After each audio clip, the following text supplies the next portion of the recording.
And ಎಲ್ಲರೂ ಕೂಡ ರಾಘವೇಂದ್ರ ಅವರು ಇರ್ಬೋದು, ಜಸ್ಕಾಂ ಡಬಲ್ ಇ ಲವೀಶ್ ಹೋರಾಡಿಯಾ ಇರ್ಬೋದು, ಜಿಲ್ಲಾಧಿಕಾರಿ ಇರ್ಬೋದು, ಚೆನ್ನಾರೆಡ್ಡಿ ಪಾಟೀಲ್, ಎಲ್ಲರಿಗೂ ಕೆಲಸಗಳಾದಾಗ ಎಲ್ಲರೂ ತಗೊಳ್ಳಿ, ಇಲ್ಲ ಅಂತಲ್ಲ. ನಾವು ಟೀಕೆ ಮಾಡೋದು ಮಾತ್ರ ಅಲ್ಲ. ನೀವು ನೋಡಿ, ಪಾಬಣ್ಣ ಒಬ್ಬ ರೈತ, ಏನು ಬೆಳೆ ಬೆಳೆದಿದ್ರು? ಈರುಳ್ಳಿ ಬೆಳೆ ಬೆಳಿಬೇಕಾದ್ರೆ ಎಷ್ಟು 3-4 ತಿಂಗಳಾಗತ್ತೆ ಅಂತ ಹೇಳಿದರು. 1 ತಿಂಗಳಿಂದ TC ಸುಟ್ಟೋಗಿ ಕರೆಂಟ್ ಇಲ್ಲ, 15 ದಿನಗಳಿಂದ ನೀರು ಹರಿಸಿಲ್ಲ ಈರುಳ್ಳಿ ಬೆಳೆಗೆ. 1 ತಿಂಗಳ ಹಲವಾರು ಬಾರಿ ಹೋಗಿ ಕೂತಿದ್ದಾರೆ. ಅದೆಷ್ಟು ಮನವಿ ಮಾಡಿದ್ರು ಕೂಡ ಹೊಸ TC ಅಳವಡಿಸಲಿಲ್ಲ ಜೆಸ್ಕಾಂ. ನಮ್ಮ ನಾಗರಾಜ್ ಹೋಗಿ ರಿಪೋರ್ಟ್ ಮಾಡಿದರು ಕ್ಯಾಮ್ರಾದಲ್ಲಿ, ಟಿಂಗ್ ಟಂಗ್ ಟಿಂಗ್ ಟಿಂಗ್ ಟಿಂಗ್.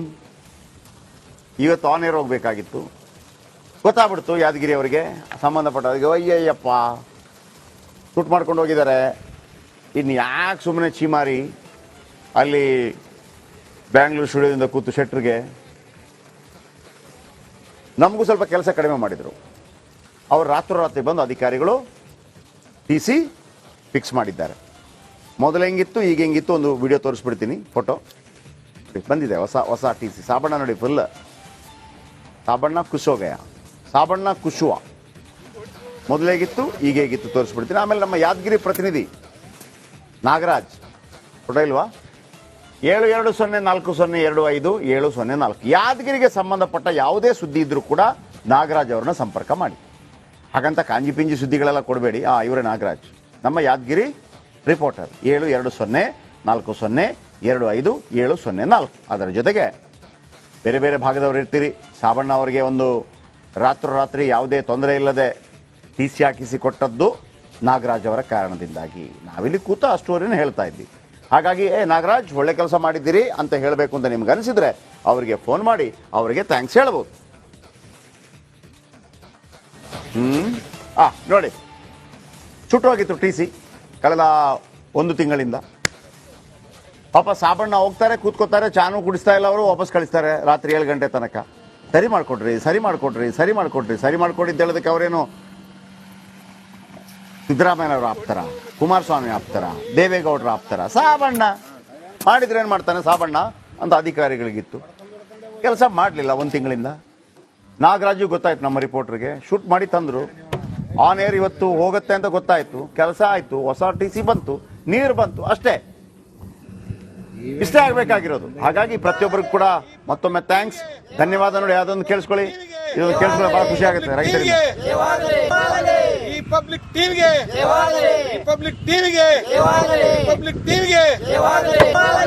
ಅನ್ನದಾತರು ರಿಪಬ್ಲಿಕ್ ಟಿವಿಗೆ ಜಯವಾಗಲಿ ಅಂತ ಹೇಳಿದ ನಂತರ ಜಯ ಹಾಗೆ ಆಗತ್ತೆ.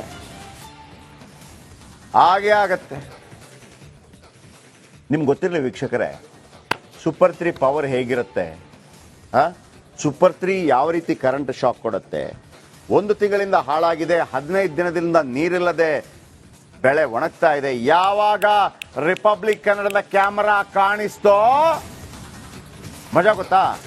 ರಾತ್ರೋರಾತ್ರಿ ಬಂದು ಕೆಲಸ ಮಾಡಿ TC ಅಳವಡಿಸಿ ಹೋಗ್ಬಿಟ್ಟಿದ್ದಾರೆ. ಇದು ಇಂಪ್ಯಾಕ್ಟ್. ಯಾದಗಿರಿಯಲ್ಲಿ ಸೂಪರ್ 3 ಹಲ್ಚಲ್. ರಾತ್ರೋರಾತ್ರಿ ಬಂದ್ರು, ಟ್ರಾನ್ಸ್ಫರ್ ಫಿಕ್ಸ್ ಮಾಡಿದ್ರು, ಒಣಗಿದ್ದ ಬೆಳೆಗೆ ನೀರು ಹರಿಸಿ ಆಯ್ತು. ರೈತ ಖುಷ್, ನಾವು ಅದಕ್ಕಿಂತ ಡಬಲ್ ಖುಷ್. ರಾತ್ರೋರಾತ್ರಿ ಯಾಕೆ ಅಂತಂದ್ರೆ ರಾತ್ರೋರಾತ್ರಿ ಇನ್ನೂ ಕೂಡ ಸುದ್ದಿ ಆನ್ ಏರ್ ಆಗಿಲ್ಲ. ಅಧಿಕಾರಿಗಳಿಗೆ, ಸಂಬಂಧಪಟ್ಟವರಿಗೆ ಒಂದು ಭಯ ಇರಬೇಕು. ಭಯ ಒಳ್ಳೆಯದು, ಇಂಥದಕ್ಕೆಲ್ಲ ಭಯ ಒಳ್ಳೆಯದು. ಕೆಲಸ ಆಗೋಗ್ಬಿಡುತ್ತೆ. ನೋಡಿ, ಆಗೋಗ್ಬಿಟ್ಟಿದೆ, ಕೆಲಸ ಆಗೋಗ್ಬಿಟ್ಟಿದೆ. ನೀರು ಬರ್ತಾ ಇದೆ. ನಿನ್ನೆ ರಾತ್ರಿ 8 ಗಂಟೆ ತನಕ ನೋ ನೀರು. ಇವತ್ತು ಬೆಳಿಗ್ಗೆ 6 ಗಂಟೆಗೆ ಫುಲ್ ನೀರು. ಇದು ರಿಪಬ್ಲಿಕ್ ಕನ್ನಡದ ಸೂಪರ್ 3 ಮ್ಯಾಜಿಕ್. ಎಲ್ಲ ಅಧಿಕಾರಿ ಈಗ ಹೇಳಿದ್ನಲ್ಲ, ಇಲ್ಲಿ ತನಕ ಬೈತಾ ಇದ್ದ ಅಧಿಕಾರಿಗಳು, ಈಗ ಸಲ್ಯೂಟ್ ಮಾಡ್ತೀನಿ ಸರ್. ನಾವಿಲ್ಲಿ ಈಗೋ ಪ್ರತಿಷ್ಠೆಗಾಗಿ ಕೂತಿಲ್ಲ ಸರ್, ಮಾಡೋ ಕೆಲಸ ಮಾಡೇ ಮಾಡ್ತೀವಿ. 20-24 ವರ್ಷ ಎಕ್ಸ್ಪೀರಿಯನ್ಸ್ ನಮಗೂ ಆಯಿತು. ನಮ್ಮ ಬಗ್ಗೆ ಯಾವುದಾದ್ರೂ ಟೀಕೆ ಟಿಪ್ಪಣಿಗಳಿದ್ರೆ ಮಾಡಲಿ, ನಮ್ಮ ಬಗ್ಗೆ ದುಡ್ಡು ತಗೊಂಡಂತೆ ಮತ್ತೊಂದು ಇದೆ ಅಂತಂದರೆ ಮಾಡಲಿ, ತಾಕತ್ತಿದ್ರೆ ಮಾಡಲಿ, ಧೈರ್ಯ ಇದ್ದರೆ ಮಾಡಲಿ, ಪ್ರಾಮಾಣಿಕತೆ ಇದ್ದರೆ ಮಾಡಲಿ, ಎವಿಡೆನ್ಸ್ ಇದ್ದರೆ ಮಾಡಲಿ. ಹಂಗಾಗಲ್ಲ ಸರ್. ಇಲ್ಲಿ ತನಕ ಒಂದು ಪ್ರಶ್ನೆ ಮಾಡಬೇಕು, ಇವನ್ ಸಿದ್ದರಾಮಯ್ಯನವರಿಂದ ಹಿಡಿದು ಪ್ರಧಾನಮಂತ್ರಿ ತನಕ ಯಾವುದೇ ಅಧಿಕಾರಿಗಳನ್ನು ಕೂಡ ತಪ್ಪುಗಳಾದಾಗ ನಾವು ಪ್ರಶ್ನೆ ಮಾಡಬಲ್ಲೆವು ಅಂತಂದ್ರೆ ಅದು ನಮ್ಮ ಕ್ರೆಡಿಬಿಲಿಟಿ, ವಿಶ್ವಾಸಾರ್ಹತೆ. ಎಷ್ಟೋ ಕೋಟ್ಯಾಂತರ ದುಡ್ಡುಗಳನ್ನ ವಹಿವಾಟು ಮಾಡಿಸಿದ್ದೀವಿ ಜನರಿಂದ ತಗೊಂಡ ದುಡ್ಡನ್ನ. ಹೌದು, 25 ಲಕ್ಷ, 5 ಲಕ್ಷ, 10 ಲಕ್ಷ, ಮ್ಯಾಕ್ಸಿಮಮ್ 35 ಲಕ್ಷ, 65 ಲಕ್ಷ ತನಕ ವಹಿವಾಟು ಮಾಡಿಸಿದ್ದೀವಿ, ಕೊಡಿಸಿದ್ದೀವಿ ಒಬ್ಬರಿಗೆ. ಯಾವತ್ತೂ ಕೂಡ ಅದನ್ನು ನಿಮ್ಮ ಕೈಯಿಂದ ಆ ಅಕೌಂಟಿಗೆ ಕೊಡಿಸಿದ್ದೀವಿ ಬಿಟ್ಟರೆ, ಒಂದು ವೇಳೆ ಕೈಯಲ್ಲಿ ತೆಗೆದುಕೊಳ್ಳುವಂಥ ಸಂದರ್ಭಗಳು ಬಂದಾಗಲೂ ಕೂಡ ಬ್ಯಾಂಕಲ್ಲಿ ಹಾಕಿದ ನಂತರ ಬ್ಯಾಂಕಿನ ಸ್ಟೇಟ್ಮೆಂಟನ್ನು 1 ತಿಂಗಳುಗಳ ಕಾಲ ಆಫೀಸ್ನ ಮುಂದೆ ಇಟ್ಟು ಯಾರು ಬೇಕಿದ್ರೂ ಬಂದು ಚೆಕ್ ಮಾಡಬಹುದು ಅಂತ ಹೇಳಿದ್ದೀವಿ. ಅದು ಕಳೆದ 2 ದಶಕಗಳಿಂದ ನಾವು ಮೇಂಟೈನ್ ಮಾಡ್ಕೊಂಡು ಬಂದಿರುವಂಥ ಕ್ರೆಡಿಬಿಲಿಟಿ. ಹಾಗಾಗಿ ಇವತ್ತು ಕೂಡ ಯಾವುದಾದ್ರೂ ಒಂದು ಕುಟುಂಬಕ್ಕೆ ಸ್ವಲ್ಪ ದುಡ್ಡು ಬೇಕಪ್ಪ ಅಂತ ಹೇಳಿದ ತಕ್ಷಣ, ಇವನ್ ಫೇಸ್ಬುಕ್ಕಲ್ಲಿ ಹಾಕಿದ ತಕ್ಷಣ 1-2 ಲಕ್ಷ ಆರಾಮಾಗಿ ಬರುತ್ತೆ. ಒಂದು 10 ನಂಬರ್ಗಳಿದೆ, 5-5 ಲಕ್ಷ ಇಟ್ಕೊಂಡವ್ರು, 5-5 ಲಕ್ಷ ಇಟ್ಕೊಂಡವ್ರು.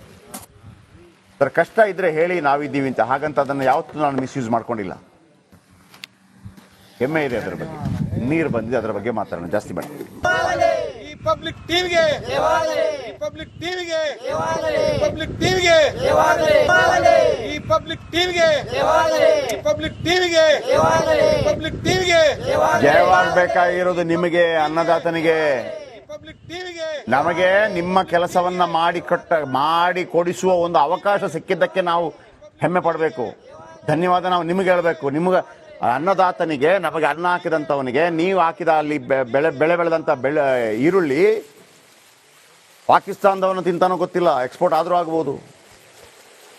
ಪಂಜಾಬ್ ಅವ ತಿಂತಾನೋ, ಕೋಲಾರದವ ತಿಂತಾನೋ, ಮಂಗಳೂರವ ತಿಂತಾನೋ, ಭೂಪಾಲ್ನವ ತಿಂತಾನೋ, ಗುಜರಾತ್ನವ ತಿಂತಾನೋ ಗೊತ್ತಿಲ್ಲ.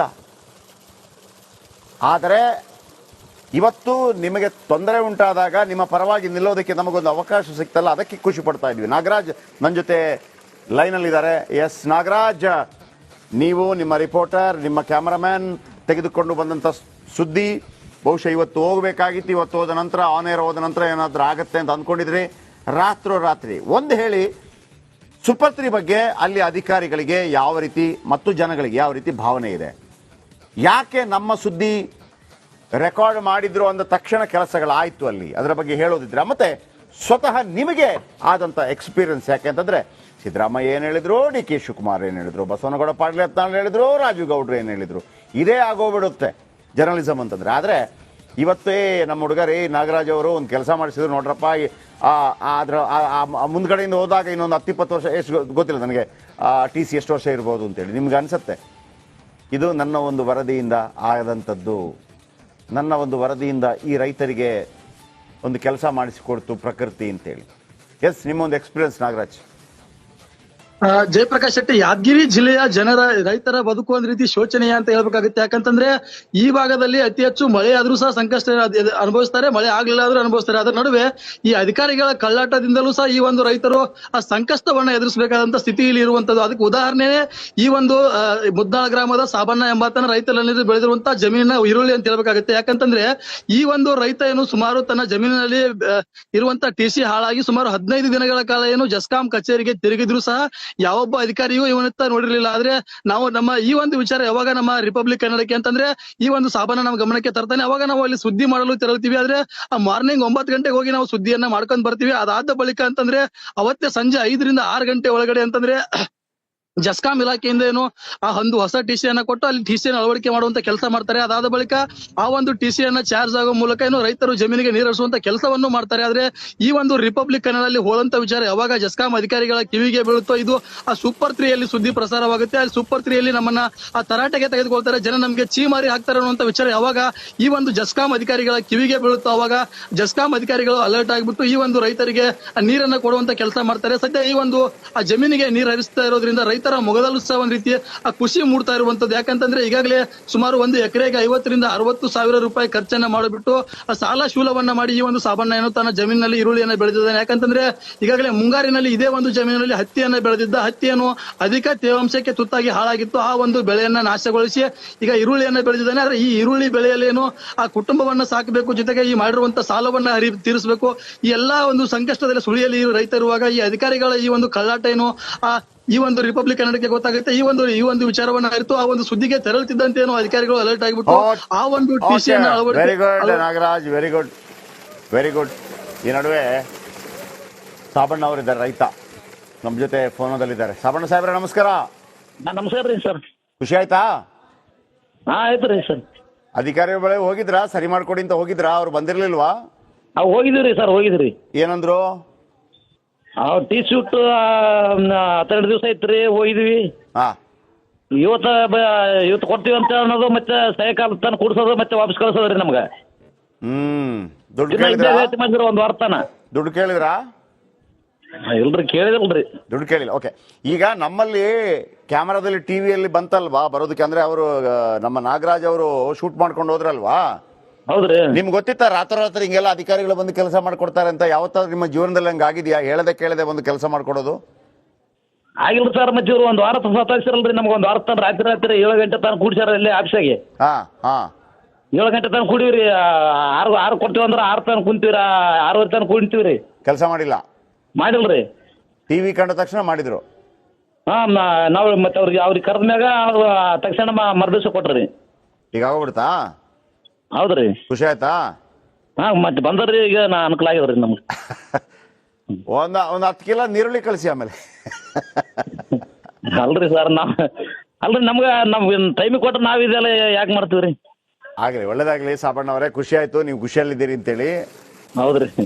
ಅಲ್ರಿ, ಬೆಳೆ ಒಣಗೋಯ್ದ್ರಿ, ಬಹಳಷ್ಟು ಲಾಸ್ ಆಗ್ಯದ್ರಿ ನಮ್ದು. ಅಲ್ಲ, ಒಳ್ಳೇದಾಗ್ಲಿ. ನಾನು ಕೇಳಿದೆ ಅಂತ ನೀವು ಅನ್ಕೋಬೇಡಿ ಏನು ಕೂಡ. ನಾನು ಬಹಳ ಪ್ರೀತಿ. ಸರಿ. ಎಷ್ಟು ಖರ್ಚಾಗತ್ತೆ? ಎಷ್ಟು ಖರ್ಚು ಮಾಡಿದಿರಿ ಬೆಳೆಗೆ? 1 ಲಕ್ಷ ರೂಪಾಯಿ ಮಾಡಿವ್ರಿ ಸದ್ಯ ಈಗ. ಓಕೆ, ಈಗ ಒಂದ್ ವೇಳೆ ಬೆಳೆ ಒಣಗಿದ್ರೆ ಬಹಳ ಕಷ್ಟ ಆಗ್ತಿತ್ತಲ್ವಾ? ಕಷ್ಟ ರೀ. ಮತ್ತೆ 1 ಲಕ್ಷ ರೂಪಾಯಿ ಬೇರೆ ಇಲ್ಲಿ ಸಾಲ ಮಾಡಿ ಕೇಸ್ ಹಾಕಿವ್ರಿ ನಾವು. ಎಷ್ಟು ಎಕರೆ ಹಾಕಿದಿರಿ? 1.5 ಎಕರೆ ಹಾಕಿವ್ರಿ ಸದ್ಯ. ಈಗ ಫಸಲ್ ಕರೆಕ್ಟ್ ಆಗಿ ಬರ್ಲಿ, ಬಂದ್ರೆ ಎಷ್ಟು ಲಾಭ ಸಿಗತ್ತೆ ನಿಮ್ಗೆ? ಸಿಗುತ್ತದ್ರಿ, 2-2.5 ತನಕ ಸಿಗ್ಬೋದ್ರಿ. ಎಷ್ಟು ತಿಂಗಳು ಬೆಳೆ ಇದು? ಇದು ಈಗ 2 ತಿಂಗಳ ಈಗ ನಾಟಿ ಸಸಿ ಬೆಳೆಸಿವ್ರಿ. ಹಾ, ಈಗ ಇನ್ನ 3 ತಿಂಗಳು ಬೆಳಿಬೇಕ್ರಿ ಅದು. 3 ತಿಂಗಳು. ಓಕೆ, ಹ್ಞೂ ರೀ. ಆಗ್ಲಿ ಸಾಬಣ್ಣ ಅವ್ರೆ, ಒಳ್ಳೇದಾಗ್ಲಿ. ಸರಿ. ಸಾಬಣ್ಣ ಅವರು ರೈತರು ನೋಡಿ, 1 ಲಕ್ಷದಲ್ಲಿ 1.5 ಎಕರೆಯಲ್ಲಿ ಹಾಕ್ತಾರೆ. 1 ಲಕ್ಷದಲ್ಲಿ 1.5 ಎಕರೆಯಲ್ಲಿ. ಆಮೇಲೆ 4 ತಿಂಗಳು ಬೆಳೆ ಬಂದಾಗ ಬರೋದು 2 ಲಕ್ಷ. ಆಯ್ತಾ? ಅಂದ್ರೆ 1 ಲಕ್ಷ ಲಾಭ ಆಯ್ತಾ? 1 ಲಕ್ಷ ಡಿವೈಡೆಡ್ ಬೈ 4 ತಿಂಗಳು ಎಷ್ಟಾಯ್ತು? 25,000. ರೈತನ ಕಷ್ಟ ನೋಡಿ. 1 ಲಕ್ಷನಾ ಅಂತ ಅನ್ಕೋತೀವಿ. 1 ಲಕ್ಷ 4 ತಿಂಗಳಲ್ಲಿ ಬರೋದು ಅವನಿಗೆ, ರೈತರಿಗೆ, ಅನ್ನದಾತನಿಗೆ. 1 ಲಕ್ಷ ಖರ್ಚು ಮಾಡ್ತಾರೆ, 2 ಲಕ್ಷ ಬಂತಾ? ಲಾಭ ಎಷ್ಟಾಯ್ತು? 1 ಲಕ್ಷ. 1 ಲಕ್ಷ ಡಿವೈಡೆಡ್ ಬೈ 4 ತಿಂಗಳು ಎಷ್ಟಾಯ್ತು? 25,000. ಈಗ ಹೇಳಿ, ಇವರ ಮಗ 30,000ಕ್ಕೆ ಬೆಂಗಳೂರಿಗೆ ಕೆಲಸಕ್ಕೆ ಹೋಗ್ತೇನೆ ಅಂತ ಹೇಳುವಾಗ ಬೇಡ ಅಂತಾರ, ಬೇಕು ಅಂತಾರ?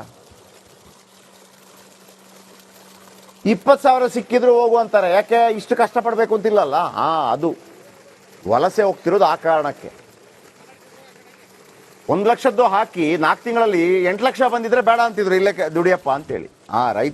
ರೈತರು ವಿಮುಖ ಆಗೋದು ಆ ಕಾರಣಕ್ಕೆ. ಹಾಗಾದ್ರೆ ಅದಕ್ಕೆ ಬೆಲೆ ಇಲ್ವಾ? ಬೆಲೆ ಇದೆ. ಇದನ್ನು ಕೊಡೋದೇ ಮಧ್ಯವರ್ತಿಗಳಿಗೆ ಕೊಡ್ತಾರೆ. ನೀವೇ ಡೈರೆಕ್ಟ್ ಕೊಡ್ರಪ್ಪ ಅಂತ ರೂಲ್ಸ್ ಬಂತು, ನರೇಂದ್ರ ಮೋದಿ ಅವರು ತಂದ್ರು. ಅದರಲ್ಲಿ ಸಾವಿರಾರು ಪ್ರಾಬ್ಲಮ್ ಇದೆ ಅಂತೇಳಿ ಅದನ್ನು ವಾಪಸ್ ತಗೊಳ್ಳಂಗೆ ಆಯ್ತು. ಯಾವಾಗ ಉದ್ಧಾರ ಆಗುತ್ತೆ?